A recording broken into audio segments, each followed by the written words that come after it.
SmartSweets. Love these. Love these for snacking, even for my kids, because I'm really big on the sugar grams, trying to decrease their sugar, but I can't get them away from candy. So this is the Smart Candy, basically.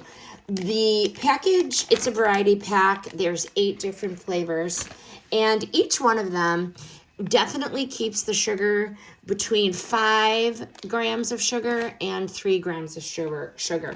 When I say sugar, it is sweetened with stevia instead of sugar or alcohol. So stevia as the sweetener. And there's no weird aftertaste. So that's very important. There's a wide variety here.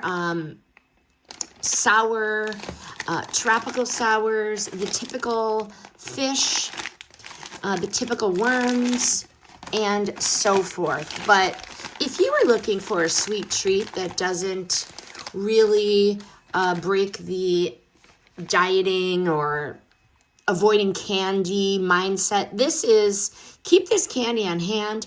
You don't need to kick sugar. You just really need to just do it better. And these SmartSweets definitely do it better. No dyes, no stickiness. I do shake them up a bit before you eat them.